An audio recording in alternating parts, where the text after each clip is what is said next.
এই Ghibli art ট্ৰেণ্ডটো আচলতে start কোনে কৰিলে কোনো নাজানে ভালকৈ কিন্তু এইটো একচুৱেলি হয় কি আপুনি জানেনে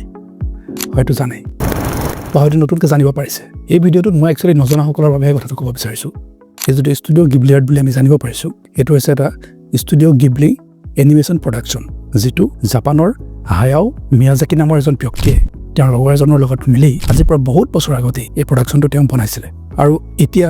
বৰ্তমান সময়ত এআইৰ জৰিয়তে মানে অপেন এআই যিটো চিষ্টেম লৈ আহিছে সেই চিষ্টেমটো হৈছে সেই ষ্টুডিঅ' গিবলিৰ মিমিক ষ্টুডিঅ' গিবলি প্ৰডাকশ্যনটোৱে যিধৰণে তেওঁলোকৰ আৰ্টবোৰ বনায় তেওঁলোকে যিধৰণে এনিমেশ্যনবোৰ বনায় সেইটো ফৰ্মতে সেই যিবোৰ এআই ইমেজবোৰ জেনেৰেট কৰি আছে বৰ্তমান সময়ত মানুহে অপেন এআইৰ থ্ৰুৱেদি বা অন্যান্য কিছুমান এপছ বা অন্য ছফ্টৱেৰ কিছুমান ইউজ কৰিছে কিন্তু মেইনলি অপেন এআই যিটো চিষ্টেম লৈ আহিছে এই চিষ্টেমটো সেই প্ৰডাকশ্যনটোৰ আৰ্টবোৰৰে মিমিক হয় আৰু সেইবাবে এই আৰ্টটোৰ নাম দিয়া হ'ল ষ্টুডিঅ' গিবলি আৰ্ট বা গিবলি আৰ্ট ফেচবুকত এটা গ্ৰুপত এজনে মই এটা প'ষ্ট দিয়া দেখিছিলোঁ তেওঁ তাত লিখিছিলে যে পৃথিৱীৰ আধা মানুহ কাৰ্টুন হৈ গ'ল সঁচা কথা কিন্তু কিয়নো নতুন ট্ৰেণ্ড এটাত পৰা মানুহবোৰ নহয় জানো তাৰ মাজতে ময়ো বাৰু কিয়নো ময়ো বনাইছিলোঁ নিজৰ কিন্তু তাৰপিছত কিন্তু মই এই বিষয়টোৰ ওপৰত ভালদৰে জানিবলৈ চেষ্টা কৰিলোঁ আৰু তেতিয়া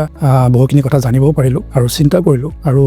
বেয়াও লাগিল কিন্তু কোনোবাখিনি কিয় জানেন আমি জাষ্ট ChatGPTত গৈছোঁ অন্য কোনোবা ছফ্টৱেৰত গৈছোঁ গৈ পেলাই জাষ্ট প্ৰম্পট লিখিছোঁ কেইটামান ৱৰ্ডৰ আৰু 2-4 ছেকেণ্ডতে আমাৰ গিবলি আৰ্ট ৰেডি কিন্তু আপোনালোকক মই এই ক্লিপটো দেখুৱাইছোঁ চাওকচোন এইটো এটা জাষ্ট 4 ছেকেণ্ডৰ ক্লিপ হয় একচুৱেলি এই ক্লিপটোত আপোনালোকে দেখা পাইছে যে কিমান মানুহে ইয়াত দৌৰা-দৌৰি কৰি আছে কিমান এটা ৰাছ হৈ আছে মানুহৰ সকলোবিলাক এলিমেণ্ট ইয়াত মুভ কৰি আছে এই যে 4 ছেকেণ্ডৰ ক্লিপটো দেখা পাইছে এই 4 ছেকেণ্ডৰ ক্লিপটো এইটো হৈছে হায়াও মিয়াজাকিৰ এখন মুভি দ্য ৱাইল্ড ৰাইজেছ নামৰ এখন মুভিৰ এটা ক্লিপ হয় আৰু এই মুভিখনত অকল এই ক্লিপটো বুলিয়ে নহয় এনেকুৱা আৰু বহুত ক্লিপ আছে এই মুভিখনত য'ত এটা আৰ্টকুৱেকো দেখুওৱা হয় তাত এনেকুৱা বিভিন্ন ধৰণৰ চিন আছে এইটো এটা জাষ্ট এক্সাম্পল হয় এই 4 ছেকেণ্ডৰ ভিডিঅ'টো বনাবৰ কাৰণে তেওঁৰ সময় লাগিছিল এবছৰ 3 মাহ প্ৰত্যেকটো ভিডিঅ' হৈছে একোখন ফটো তাৰমানে প্ৰত্যেকটো ভিডিঅ' একোখন ফটোৰ সংমিশ্ৰণ এটা ভিডিঅ'ত 1 ছেকেণ্ডত হয়তো 24খন বা 25খন 30খন বা 60খন চ' অন তাৰমানে 24 FPS 30 FPS 60 FPS আৰু এইদৰে গতিকে এই যে ক্লিপটো দেখা পাইছে এই ক্লিপটো ছাপ'জ 1 ছেকেণ্ডত 24টা ফ্ৰেম 24 ফ্ৰেম পাৰ ছেকেণ্ড এটা ছেকেণ্ডৰ কাৰণে 24খনকৈ ফটো আৰু সেই ফ্ৰেমবিলাক আপোনালোকে দেখা পাইছে ভিডিঅ'টোত কিমান দৌৰা-দৌৰি হৈ আছে মানে প্ৰত্যেকটো মুহূৰ্ত